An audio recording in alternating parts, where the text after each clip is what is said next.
to do the testing that is needed, including under the expanded case definition. For those cases we have information on, 45% have a clear international travel link. A further 36% are contacts of known cases, including those in the clusters we have around the country. And we have confirmed community transmission of 1%, and 18% of our cases are still under investigation. We now have 12 significant clusters around the country, with a new cluster in Canterbury and a further one in Auckland. This was a smaller cluster that has now reached that 10 case threshold. The clusters with the highest number of associated cases remain the same, although the case numbers have gone up slightly in each. The wedding in Bluff has 58, the event in Matamata has 56, and the cluster with the largest number of cases remains the Marist College cluster in Auckland with 66 cases.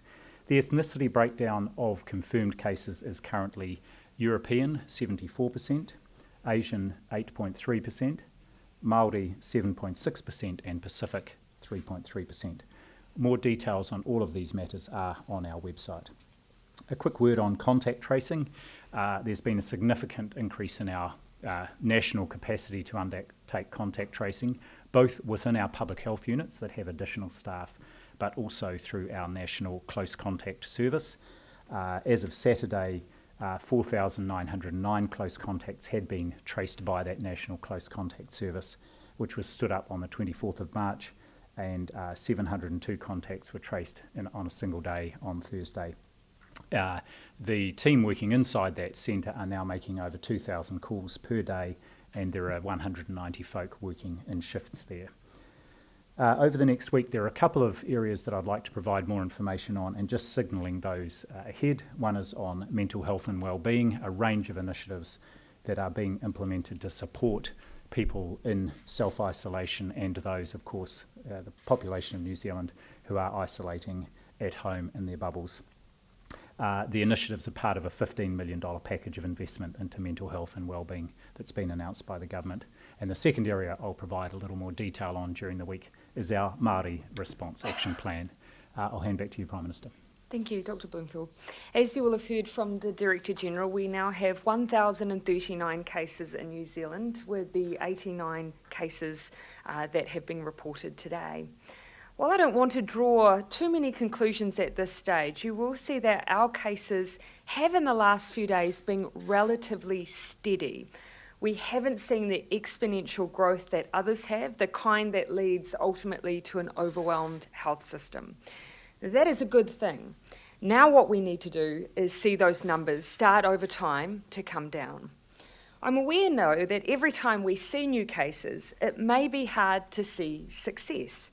But we can be sure that what we have done as a country since the very beginning of COVID-19 is making a difference.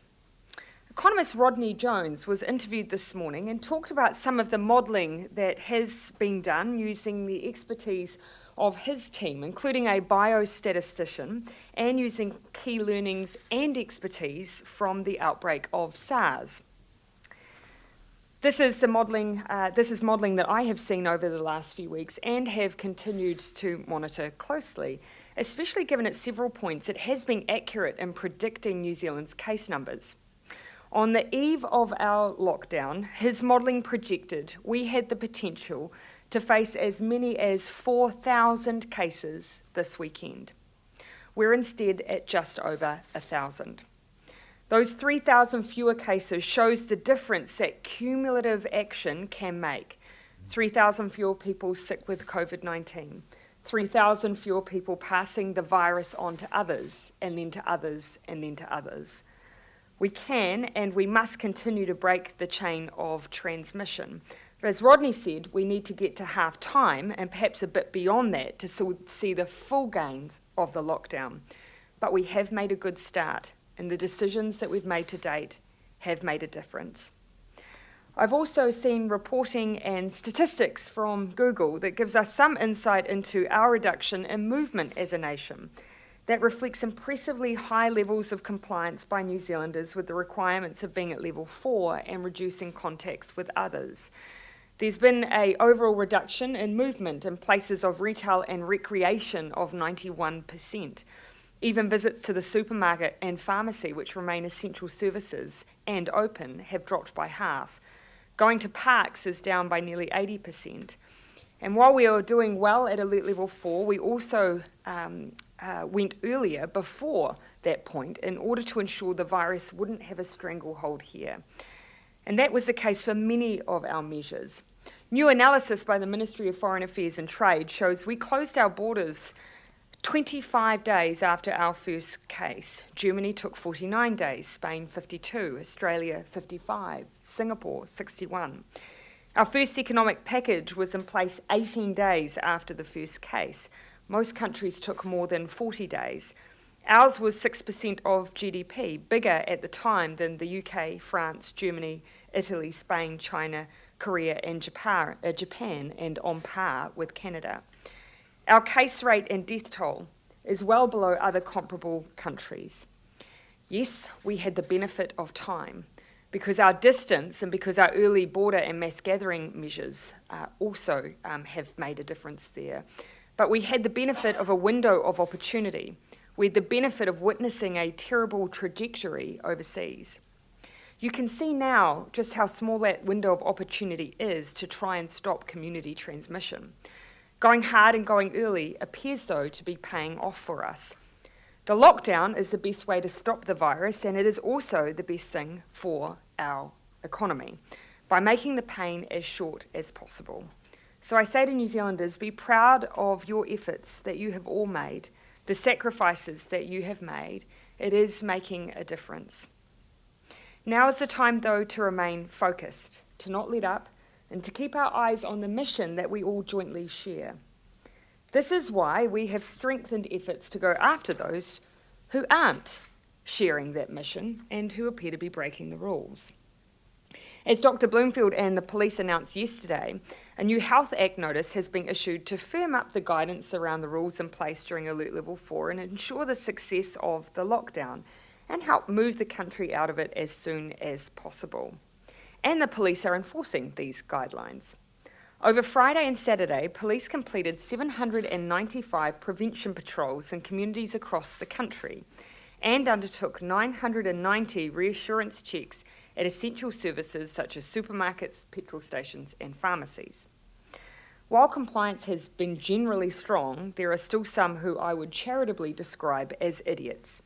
A 38-year-old Christchurch man arrested last night after being seen on a video online coughing at people in a supermarket I include in that description. He has been charged with endangering life by criminal nuisance and obstruction of an officer of health and will be appearing in court tomorrow. Before I conclude, I want to dwell briefly on some of the discussion I've seen emerge over the past few days over what kind of public health response is best for the economy. I've said it many times before and I'll say it again. No matter what it is you favour, the solution is the same. Fight the virus. A strategy that sacrifices people in favour of supposedly a better economic outcome is a false dichotomy and has been shown to produce the worst of both worlds, loss of life and prolonged economic pain. We need only look to history here as a guide.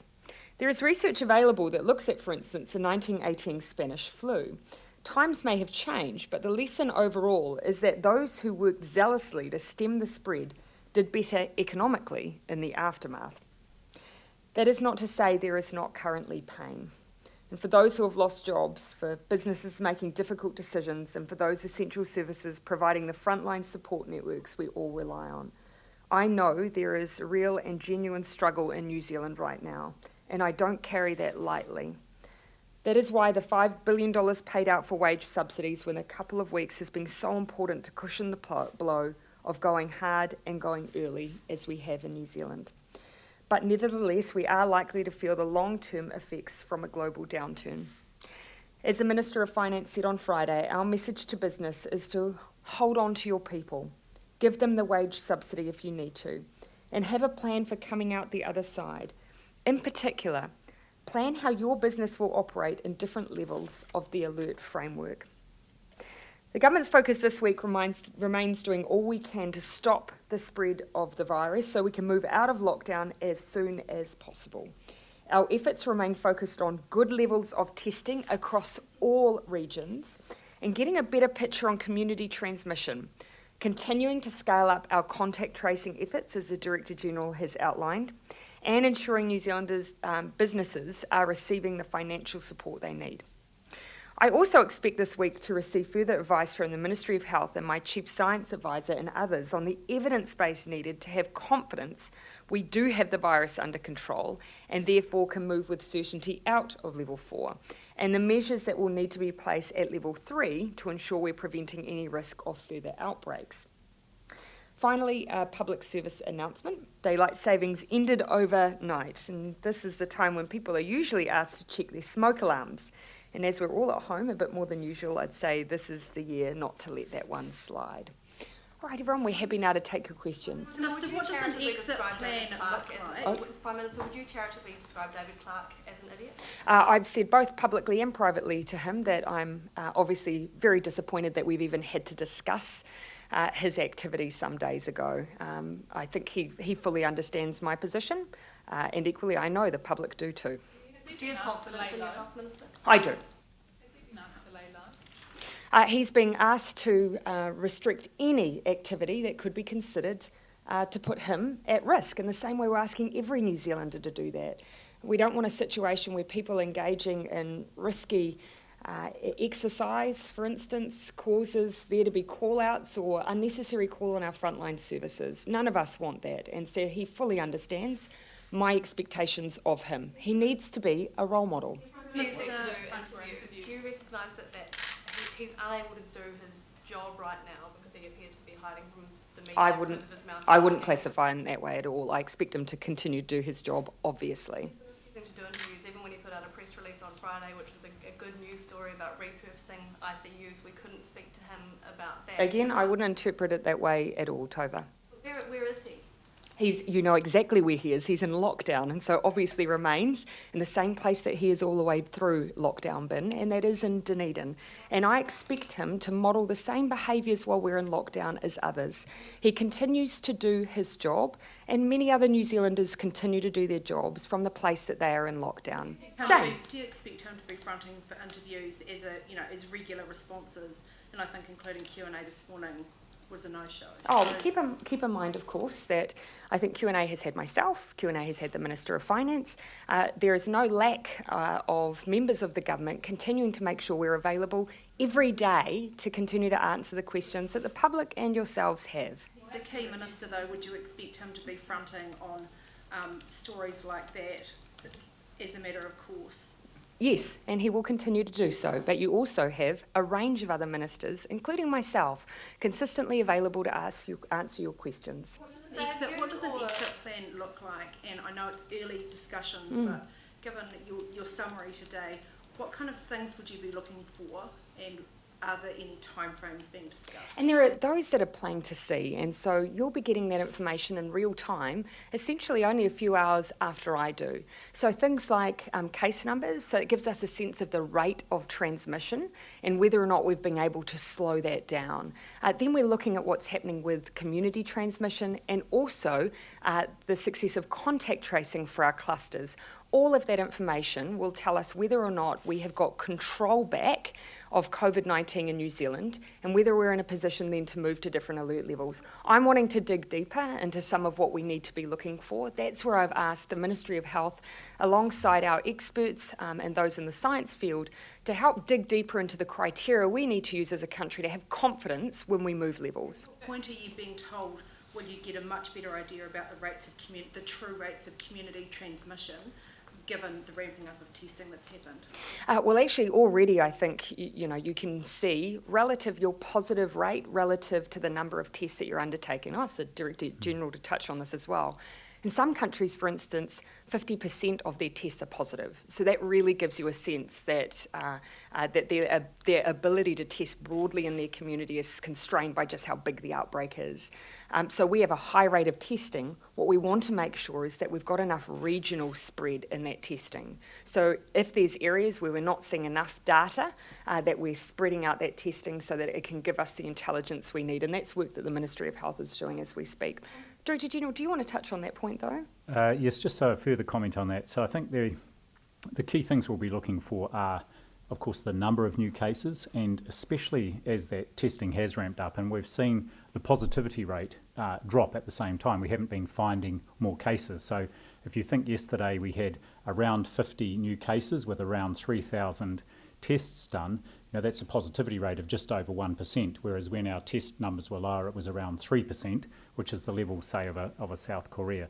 So that's one thing. And also we've got our surveillance plan now being geared up, and so some of that testing we'll be able to use as well to inform what's happening on the surveillance. And the other thing is just also that looking into those clusters and into those cases still under investigation to find out if we, for example, assume they were all community transmission, where are they, what's the geographical pattern, what's the age distribution and so on, and what are they telling us, so they might give us an indication of what might be happening over the next 2 weeks.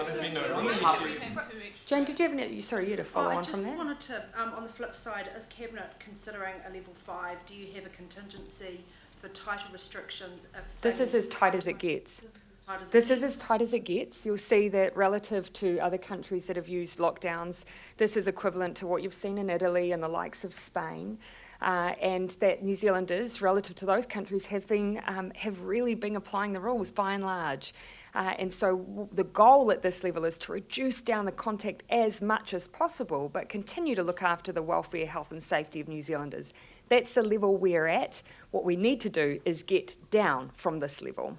Just to clarify that point, this is as tight as it gets. We won't see anything like curfews or anything like a 24-hour stay-at-home ban. Oh, look, no one wants to see that kind of level of extension. That seems to have been used in countries where the original rules haven't been applied and haven't been followed. I know New Zealanders, the reason that they are reporting where they see non-compliance is because they want to maintain the access that they currently have to the outdoors, and we do too. As long as people stick to the rules, we should be able to maintain that. The case definition has been widened on Friday. Just within that short period, is there any indication that community transmission has increased at all? Is it way too soon to tell? And if that's the case, does it sort of push out the judgment on coming out of lockdown a little bit further back? So the case definition was formally widened on Friday, but actually we had communicated it earlier in the week, and you saw that testing started to ramp up from middle of the week. Again, the positivity rate is still has dropped, even with that wider testing, which is good. And we have still seen the majority of cases are associated with international travel or confirming close contacts, and in particular family transmission within households, which is exactly what's happened overseas. That's where most of the transmission is happening. So we haven't seen a big jump in community transmission, but we will be looking closely at those as yet, those cases that are still being investigated to see what they're telling us. That number has been more or less the same, the 18%, right? So that hasn't really seemed to go up. It's a proportion, so the number is going up slightly, but that just reflects the time it takes to rule out international travel or close contact as the cause, and then they are classified as community transmission. Can that be essentially read as 18%, up to 18% might be community transmission? I would expect that that a good proportion may well be community transmission. The important thing is where that is happening, whether it's in one or two locations or whether it's more widespread. Yeah, Joe. Testing dropping off last weekend. Are we seeing that this weekend as well, or is it wrapped up? The numbers have still been good this weekend, so still a lot of testing happening, and what we've seen is more of those community-based assessment centres actually opening up, so there's more access to testing over this weekend than there was last weekend. I think we have to factor in human behaviour as well, because we can only test people who are coming forward for testing at those community testing stations, and some people still behave like a weekend is different than any other day. So we can only test those who are making themselves available, obviously. On the issue of family. A community-based testing, of course, we're making available testing 7 days a week, but some people are still accessing GPs' clinics first. On the issue of families of partners that don't live together. Previously, you've said that they can see each other during the lockdown, but the new Health Act order actually doesn't include this anymore. So has there been a change? Oh, sorry, it allows it when one of the people lives alone. So has there been a change? Why the change to effectively criminalise so many relationships? My understanding was that there was consistency between, for instance, shared care arrangements, guidance that had already gone out, and shared situations where you have more than one person, two different households coming together. So my understanding is that that was consistent. There's no allowance for that in the Health Act order. From the version that I saw, there was allowances for shared bubbles, but I'm happy to go back and look. But my understanding was that that is utterly consistent with what we had. I'm happy to check again for you though, Ben. On those exit criteria, do you expect to publish the exit criteria so businesses who are wondering whether they're going to be coming to lockdown can see very clearly whether things are going to be better or not? Yeah. Look, I do expect to be quite transparent around that because people need to know what it is we're looking for. And as we have been transparent with the alert levels as they stand. And so, yes, that is guidance that I am likely to share. But what I want to make sure is that we've really got a framework that is agreed upon that can then be shared. Most of it is obviously information that we'll already have.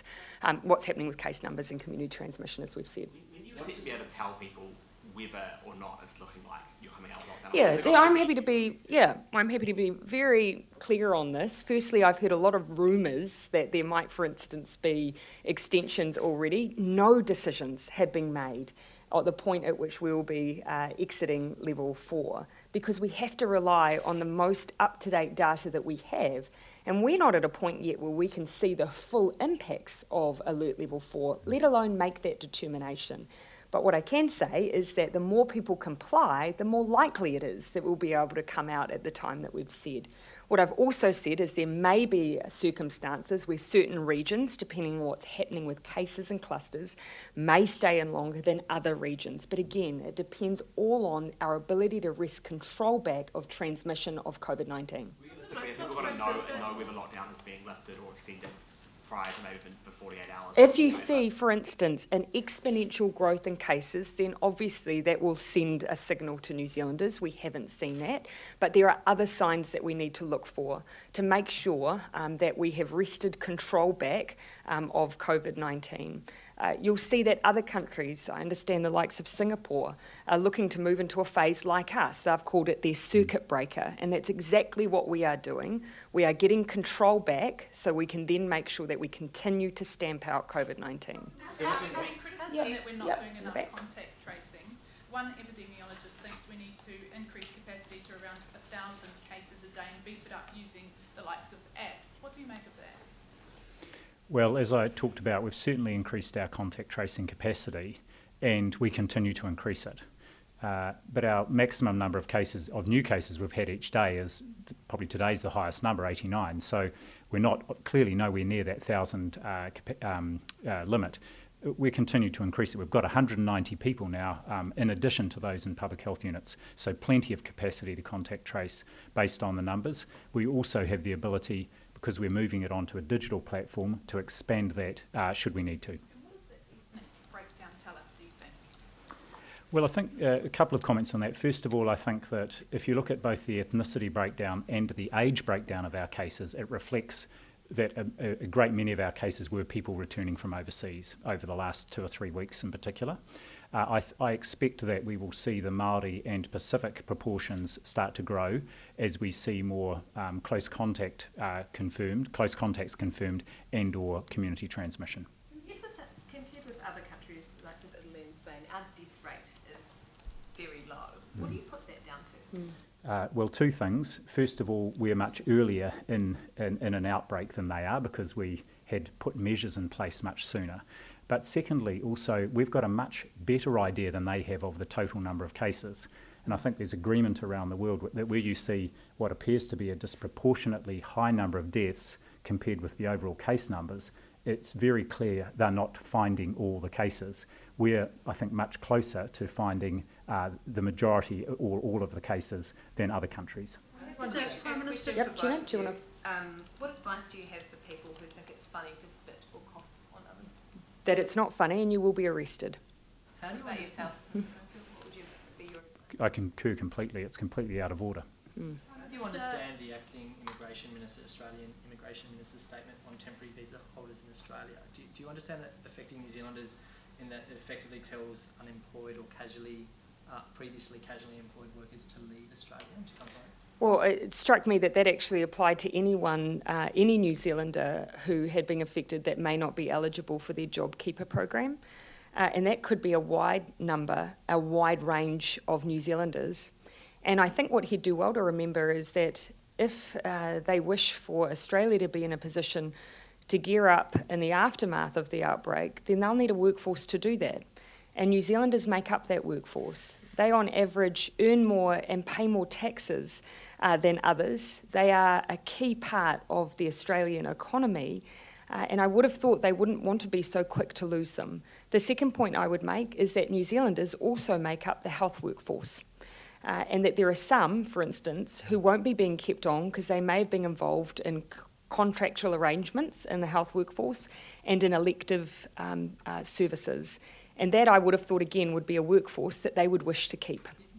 Oh, happily take them back though. We ask questions on behalf of Yeah, I'll come to you. But on midwives, midwives are telling us that they've got more work at the moment because they're having to do more home births and even things like shopping for expectant mums. They haven't got any extra government funding though and are really crying out for that. What do you say to them? Well, what I can say is we're looking at all our workforces, including primary care workforces like our midwives, to see what is happening in terms of the funding they are getting and also what additional support might be needed. And if some of the activities they're doing are ones they wouldn't normally do, like the shopping, we'll make sure that there are other options for them to ensure the women they are looking after are getting all the care and support they need. in the front. I understand Turn 2 starts in 10 days for our tamariki and there's online tutorials happening. There's some concerns for our Decile 1 and Yes. 3 schools not getting resources. Yes. Yes, and that's an area that even from the beginning of being at alert level 4 we were mindful of. What I might look to do is next week have the Minister of Education give an update on some of the work that's being done to overcome the digital divide. We never wanted a situation where distant learning relied on having solely on devices because there will be those who may have had access issues. Good work has been done on providing resources much more broadly, but I think I might let him come and share some of that with you. Prime Minister, Jane, I'll come to you, then Henry in the front. people arriving at the border, there's still conflicting advice between Healthline, Ministry of Health, the COVID site, and even Grant Robertson on Friday, people being told different things about whether they can leave their home during that first 14 days. Yes. Some that they can, some that they can't. Is this kind of inconsistency helpful, especially for such a high-risk group, both for what they know they can do, but also for compliance? And that is because there are different guidelines depending on whether or not you are symptomatic and quarantined versus those who are in self-isolation. These are people who are not symptomatic, who've been sent home with a plan, and there are self-isolation rules, and some say they can stay home. They have to stay home for the first 14 days. Some advice is that they can go out for a walk. Dr. Bloomfield, maybe you can. Yeah, go ahead, Dr. Prime Minister. So if there is inconsistency, we will clear that up. I can be very clear because I was asked about this a couple of days ago. These people are treated as if they are close contacts. They should be self-isolating even from their other household members and maintaining that physical distancing and other infection control approaches. Yes, they can go out for physical activity or walk around the block by themselves. They should be avoiding all close contact or physical contact with anybody else, including their own family members. They certainly shouldn't be going out to access essential services unless, of course, they need to access healthcare, in which case the first point of call is to do that over the phone. And that was actually the advice that we had for people who came into self-isolation from the time that we put our first border controls in February. What might be getting confused is that people who are symptomatic are in quarantine are being treated, obviously, as you'd expect, with much stricter requirements. Bloomfield, on local cases. Oh, sorry, I did say I was coming to you, Henry. On local cases, mayors are telling staff that they've been asked by the ministry not to kind of tell people the amount of cases actually in their district, and that numbers are being kept at DHB levels. Why is that? Is it privacy? It's on a public website, though. It's just at DHB level, not at town by town level. Well, clusters, it's clear though, that's publicly available. You can see where those clusters are. We speak about them frequently, so. As though mayors and Metro shouldn't say if there's 3 cases in their town. Is that a privacy matter, or is that a leave that to the... Yes, we do provide quite detailed breakdown of the cases on our website by DHB region. Now, for some small DHBs, of course, there's a close alignment between perhaps a major town and the DHB. In broader regions, and Southern would be a good example, which covers a number of different local authorities. Then it may be harder to find exactly which towns. But yes, there are privacy issues here. If you've got 2 or 3 cases in a relatively small town, I think it's important that people's privacy is respected. One thing I would say, though, is if this information is being sought so that people can have more or less concern about the way they behave or the way they apply the rules, we need everyone to act as if they have COVID-19, let alone someone in their town. So actually, having that information shouldn't change the way people behave. We need everyone to act cautiously. Gina, sorry. What do you have to say to Kiwis who might think about relaxing their isolation once New Zealand's passed its peak? Well, they would be making huge assumptions about where New Zealand is currently. None of us have been willing to rush to judgment, and so neither should the public. And equally, we set aside this time frame for good reason. The evidence tells us this is how long we have to stick tightly to alert level 4 for us to get control back and for us to heighten the chances of coming out of this really restricted period of time. Given the Google Analytics evidence, how impressed are you with New Zealand's compliance? I from day one have thought that the effort New Zealanders have put into this has been incredible. The fact that they moved so quickly, the fact that everyone understood why this was so important. Now we need to just stick to it. You've seen other countries like, for instance, the UK, the sun comes out, people wish to go outside. It's important that no matter what the environment is like, we need to stick to the requirements of Alert Level 4 because it improves our chances of getting out of this alert level. Just in regards to the mental health support services that you're going to be rolling out, obviously there are people who have used those sorts of services and know exactly where to go and who the right people are. There might be people sort of partway through this lockdown now who have never had any interaction with those sorts of people, and this is all very new to them. How are you going to target people that don't have any understanding of how mental health support works? Actually, in part, I'll actually hand over to Dr. Bloomfield to talk on that a little bit more. But one of the points that I was making is so many of these services are accessible in a lockdown situation. And so for mental health services, 1737 is still the place to go. And it's so important that actually that's now a telehealth service. Also, if you feel more comfortable with your local GP, many of them have put in place the ability to give consultations and do that digitally over a computer and over a service that is designed to be able to have face-to-face contact so that they can see you and see how you're doing. So you can still use familiar services, but they just might be provided in another way. Just to add to that, we'll be sure to have both a range of channels whereby people can access those services and also really good information about how to do that. Not just the 1737, but there is already a range of online resources, and we're looking to push out some additional ones as well this week, and we'll give detail on that in the next day or two. So how fast is there going to be new systems in place by the end of this week? Oh yes, very much so. Sure, we'll just have the last couple of questions. You were asking on behalf of, Tova? Yes, on behalf of Dr. Bloomfield, how confident are you that our testing is reliable? I'm very confident in our testing.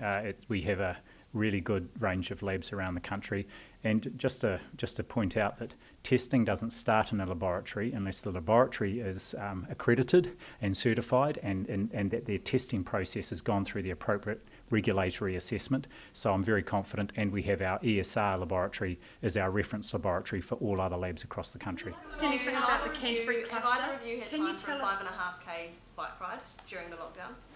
Again, I have taken walks, and I expect that other New Zealanders would have taken a little bit of time to go outside and get some fresh air. We ask that people do it local and that they keep it safe. Bloomfield, do you have anything else that you can tell us about the Canterbury or Christchurch cluster? I'm sorry I don't at this point, but the information will go up on our website. Okay, I'll take last question over in the corner. Yeah. What does day one of moving down alert levels look like, and what kind of planning has been done around that? Intensive planning.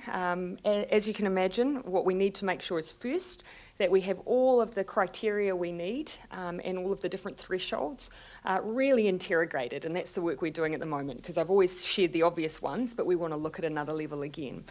Second, so that's at the decision-making point. Then you've already seen the framework for what Alert Level 3 looks like.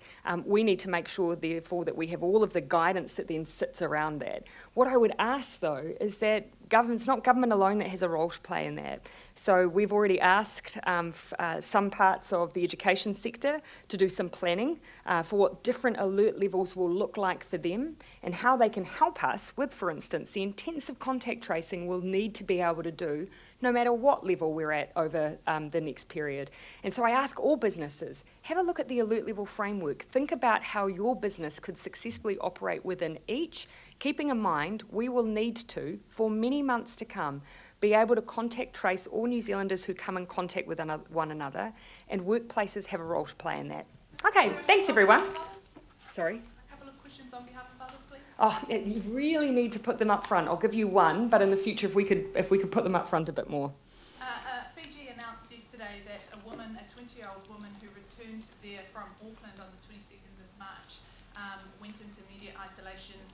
She could have only contracted the virus in Auckland. Has contact tracing been done for this woman, and how confident are you that COVID-19 is contained amongst Pacifica cases? I couldn't give you the answer to a specific case, unfortunately, because with a little prior warning, there's the things that we can look into. But obviously what we did say for those at the border travelling into the Pacific, that we had those additional screening. No one should be travelling symptomatic. And that's actually a prerequisite for all flights carriers across the globe now. No one should be travelling symptomatic. But I'm sure the Director General could follow up on that. Just one other point there is that each country has its own international health regulations focal point. So whenever there's a situation like this where someone has travelled from a country to another, there is a formal notification made to kick off any contact tracing that might need to happen in any country where that person has been or has come from. Yeah. Okay, thank you.